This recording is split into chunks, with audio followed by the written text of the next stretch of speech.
Hello, and welcome to this special edition of Hable Talks. Today we're going to be talking about mental health. This is an important week, Mental Health Awareness Week, and so today Mark and I are going to talk about our own experiences of mental health, a bit about what we've learnt about this, and some personal stories, I think, both from suffering with mental health, and Mark, I think you'll be talking about, working with people or with me as I've been going through that experience myself. Yeah, it's such an important topic and an important episode. I think we will talk about individual situations, but we'll also talk about kind of building a culture where it's okay for people to talk about mental health issues. Yeah. So yeah, that's the context. Yeah, that's right. And it's a hard topic to talk about, right? So this is not an easy thing that I think people find natural to go through and to share with people. But I think our hope here is that for people listening to this, if it encourages you to share or talk about or be a bit open about how you're feeling and what you're experiencing, then we'll have achieved something. And I think our aim here is to really make this quite real, so that it hopefully resonates with some people. And if it helps one person to talk when they wouldn't have done before, then great. Yeah. So shall we start, Sean, if you don't mind, with talking a little bit about your own situation? The background to that, I guess, was that you left Microsoft, where you'd been for 10 years, and joined Hable 2.5 years ago. And I remember kind of offloading a lot of what I was doing on my own, because I was running a small business, onto you. And it was probably 6 or so months in that you first started telling me a bit about, you felt you were struggling. So do you maybe want to pick up the story from there and talk about kind of what happened at that time? Yeah. And I think actually it predates that. I've learned a lot about all of this, and I now consider myself to be in a position where I've overcome the challenges that I had. And that's certainly something that's happened in the last 6 months. And that's enabled me to be more aware of what I went through and to understand the points at which it was apparent that I was going through something. So it actually happened before I joined Hable. So back in kind of 2018 time was when I first remember those incidents that in my mind now are very clearly the result of struggling with mental health. And specifically I was having panic attacks, unexpected panic attacks, I think you'd term them. Incidents where in a social environment I was experiencing high levels of anxiety, and then going through physical symptoms of very worried, very concerned, not knowing how to deal with the immediate environment I'm in, wanting to run away from that environment. The typical things you hear around your heart beating a lot faster and sweating and things like that. That was all very much, I remember those things happening. And were they in a work context or outside of work, or both? No, initially I remember that for the first big flare-up incidents that happened, I remember that all being around social interactions. So it's completely outside of work. It was all social interactions. And I can think about several of those in the course of 2018 in particular. May have been before, but definitely that's visible in my mind, those incidents. And then into 2019, which is when I did join Hable, there was the point at which I shared it with my wife for the first time, was when I was on a plane and I went to a conference somewhere in America. I think it was maybe GEPS or something. I'm not quite sure which one it was. In Seattle, wasn't it? I think it was Redmond. Yes, that's right. It would have been that. Yeah, it was cold, I remember. Yeah. And I remember on the plane, I had an episode then. And, it wasn't something that had happened socially. It was just I was on a plane on my own, and I had one of those experiences, and I was trying to get off the plane. I didn't feel comfortable at all. And I remember going through it then and thinking, I have to talk about this now, because this is not natural. I'm almost getting off a plane that's taking me home because something's going on and I can't control it and I don't understand it. And so that's the point at which then I did talk to my wife. And her reaction was that she was great, but she wasn't surprised. And I think she'd been waiting for me to talk about it.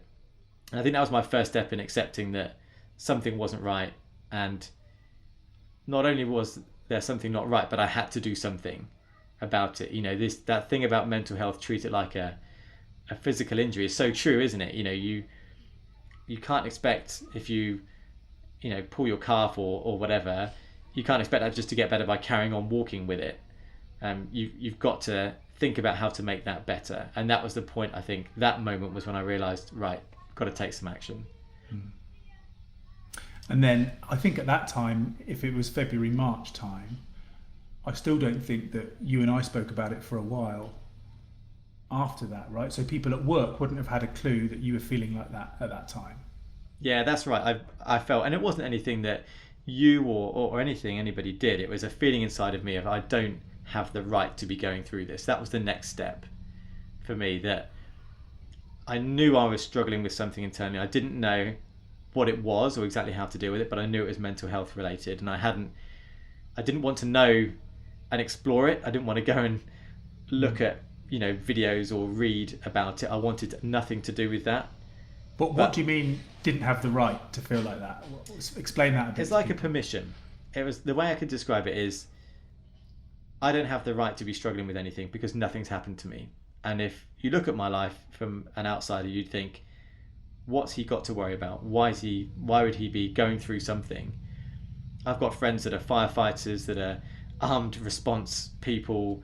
They go through, their day is made up of such significant events and stresses and things that could impact them, considerably, I guess, in an emotional way. I'm not going through any of that, and therefore I felt like I just don't have the right to even say I have a problem. And so whilst I talked to my wife about it, I didn't give myself any permission to recognise that I was going through something, or then share that with anybody else, especially in a work context where I was in a new job. You brought me in to do something significant, and the last thing I wanted to do was to say to you, this is something I'm not coping with, and seeing it as a real weakness that I was going through it. That was all something that at that time I was wrestling with for a good 6 months, I think, at that point. Yeah. Which is, one lesson, I suppose, after we have spoken about this obviously a lot, that you feel, or I felt, that I could have probably spotted it or done more to spot it, or made it easier for you to talk about it. So looking back, I think, did I give you the opportunity to tell me that you were struggling? And maybe I didn't. And so I think that was a good lesson for me to learn. And I think probably there's a lot of bosses out there who have either been through a similar thing and learned that, or maybe haven't learnt it yet and maybe don't spot the signs. Yeah, maybe. But I think equally, I was doing my best to hide it. I didn't want anybody to think, I say that word again, like it's a weakness. And I didn't want anybody to think that about me. So I was protecting almost the perception that people had of me by not sharing it, which was a mistake, a real mistake. And if I went back in time, I would do that differently. Absolutely. And where that led to then was that, we eventually had that moment, or that period, I think it was late September, October time in that 2019 year, where I was starting to be impacted at work. And I remember one episode in London when I had to go home, and you could see that, I wasn't in a good place, and I had to talk about it then, because then I was having, another anxiety attack or panic attack.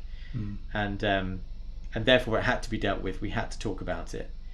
And equally at that point, because I was almost incapacitated at work, then I had to address it medically. I think that was the moment then when I thought, I've got to go to a doctor. I've got to talk about this.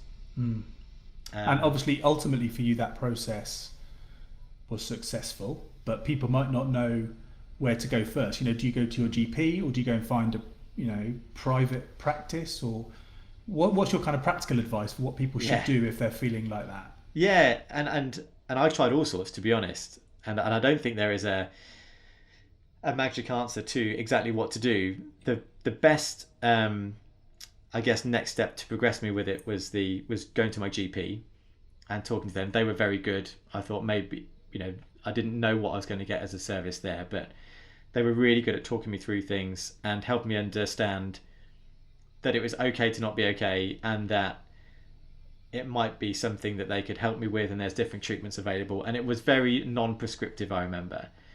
They went through a process to diagnose and to help me understand what it was I was going through. And they said, you're showing symptoms of depression, and you're certainly struggling with anxiety, and your panic attacks are definitely being caused by that anxiety problem.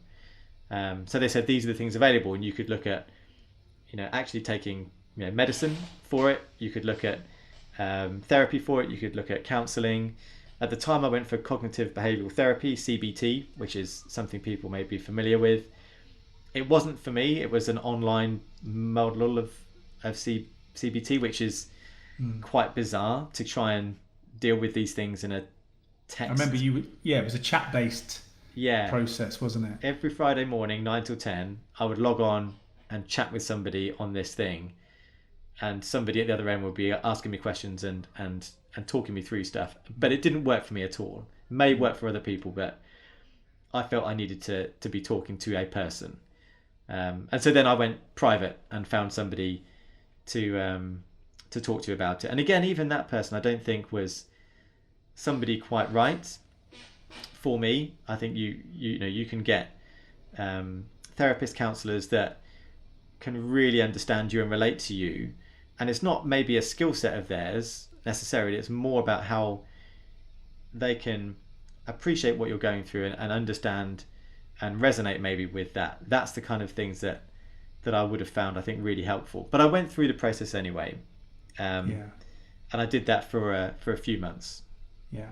And then moving forward a bit then, obviously you were having that process. You had a little bit of time off work, but not very much at all. And then when you came back into the business, I remember you being very open with people, maybe not at the start, but certainly being open with everybody about what had happened. I forget exactly when that was, but maybe towards the end of that year, sometime around our 5th birthday party, I think. So why did you feel it was important to tell everyone in the company what had happened to you? Yeah, I remember that email really well, actually. And it was when I came back from that 2-week period off. The email subject I remember was me, my head and I, which I was quite proud of at the time. And I did just talk about what I was going through and what it was like. And I wanted people to understand that was okay. I thought if me in my position was talking about that, then that would encourage others to feel like, well, this is something that others are going through. I can go through it. That's okay. That's not a weakness. And I can talk about that. And so I remember feeling really impacted by that prolonged period where I felt like I didn't have permission to have this problem and therefore wouldn't talk about it. And I thought if I sent that email out, then that might give other people permission to talk about it if they didn't feel comfortable doing so before then. So was it an email or was it a Teams post? Because I remember a really good conversation. Maybe this came a bit later then, but I remember the reaction firstly was, a lot of love and concern for you from everybody across the business. I hope that you felt that everybody responded really well, not just the leadership team, but everybody. But I also remember it led to some other people sharing a few things about their experience. And I remember that being on Teams, but maybe that was something that came a bit later. Yeah, but we've had lots of conversations now on Teams about mental health, haven't we, over the last year or so, and people have been very open about it. That particular message was an email that I sent out, because I remember people sending just singular replies back to me, sharing all of their experiences. And I still have conversations with a lot of people that reply to me about those joint experiences that we've both had. How did you feel when those messages were coming back? Oh, it's amazing. It was amazing, that they had accepted, that I was going through something and that was okay. People's reaction can dictate how you feel about these things. And so they reacted so positively, was amazing in a supportive way. But the second thing then was actually that they felt they could trust me to talk to me about it. And if me being open had led to that, then great. And I'm so pleased then that happened. So yeah, it was one of those things that I think I made a lot of mistakes going through all of this, but I did some things that I would definitely do again, and that is one of them. Yeah, and I definitely think that was culture changing inside Hable. You know, I don't think we'd ever really had an open conversation about that. You know, so it wasn't something that I had brought to the table myself. It wasn't something that I've suffered from, so I hadn't really ever talked openly about it.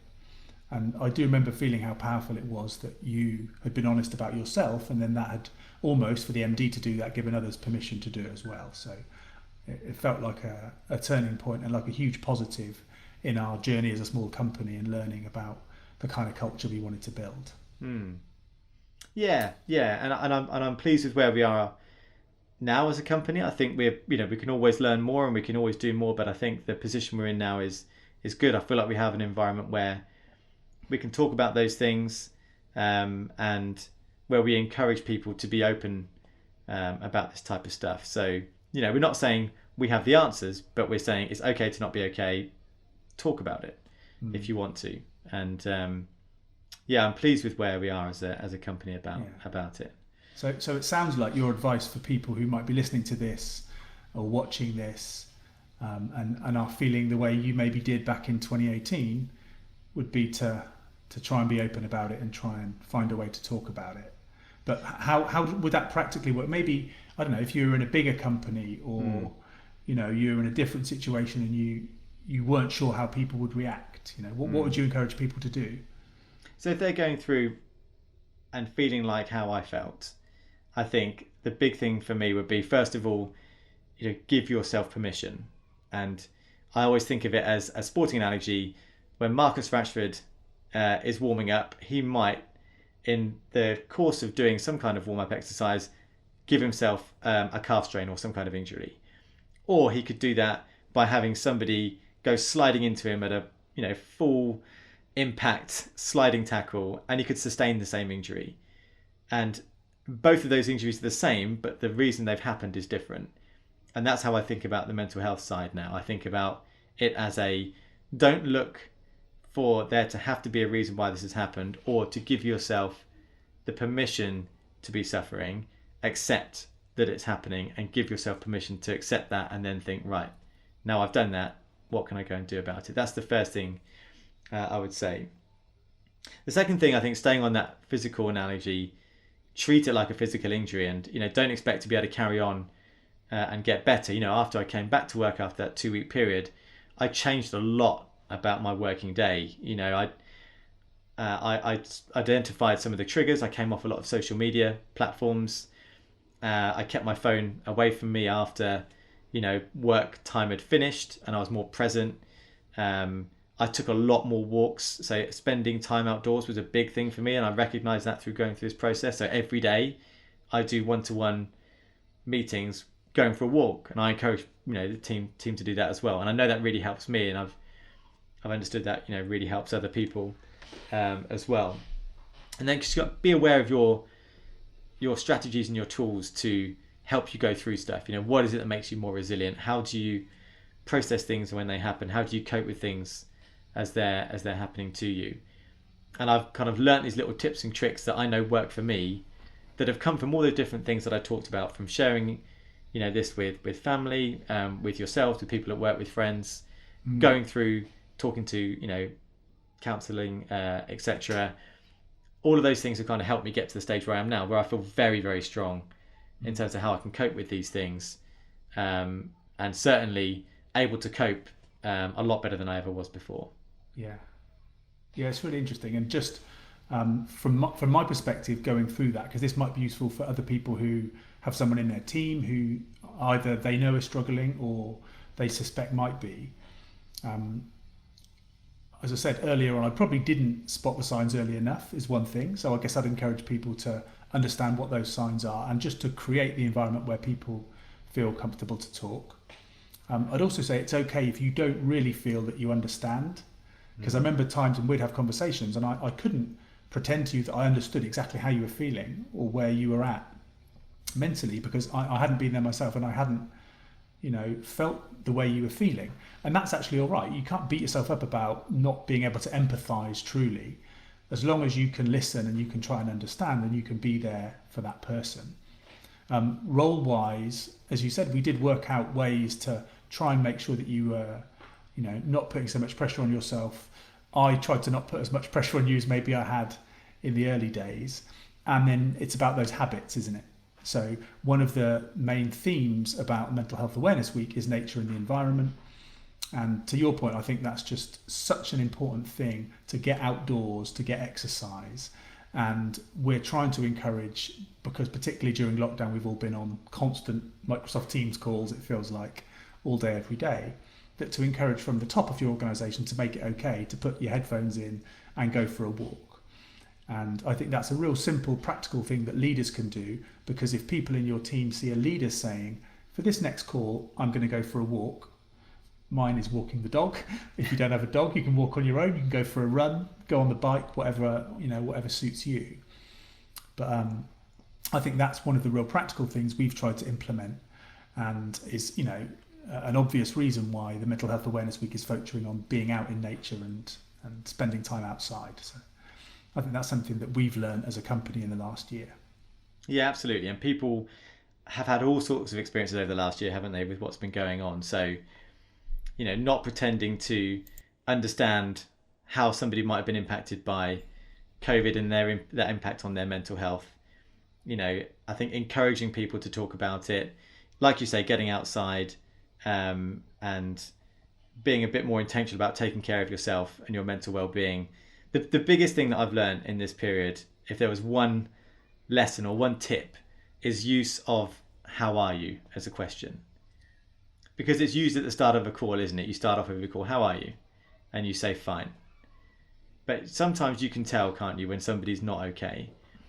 And I heard a podcast recently where they said, if you think somebody's struggling or you're picking up some signals, ask them again halfway through a conversation.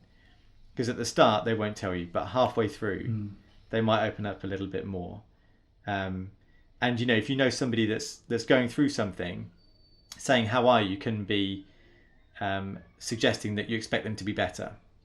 So slightly rephrasing it, "how are you feeling today?" is a nicer tone to take when somebody's going through something, because it doesn't assume, "Right, are you better now? Let's crack on." Yeah, particularly when things are busy. I think you talked about kind of easing in, like the first 5 minutes of a meeting, and I think I've tried to do that a lot more. And it's the same principle. It could be one-to-one, but even if you're in a group, and we've had some really good calls with our leadership team, for example, where it's been obvious that one of us has been struggling a bit. And even if you completely ditch the agenda and spend the time supporting and talking about that person or listening to them, then you'll be so much more productive and you'll get more done in the long run, rather than just thinking you must plough on because we're all mad busy. And so I think that's really good advice, is to take your time at the start of a meeting and genuinely find out how people are. Yeah, good. And so hopefully this will be something useful for people to listen to understand. If it encourages people to talk, then great. If people want to talk to me, I'd be really keen to do that. And I guess similarly for you, if other leaders, managers, people in the business are wondering about how to help others around them in the way that you helped and supported me, then I'm sure we'd both be happy to share those experiences and talk to people about it. Yeah, absolutely. I mean, I feel like it's been a learning curve for me massively. I can think of lots of things I haven't handled particularly well, but you learn from those things too, don't you? So of course either of us would be happy to talk to people, and I guess I just hope that both people who work for Hable, people in our customers, people in our partners, get something from this, and look after themselves. I suppose that's what we really want to say. So thanks, Sean, for sharing your story. It's really brave, and I'm sure a lot of people will respect you even more for being open about that. So thank you very much. Good episode. Good.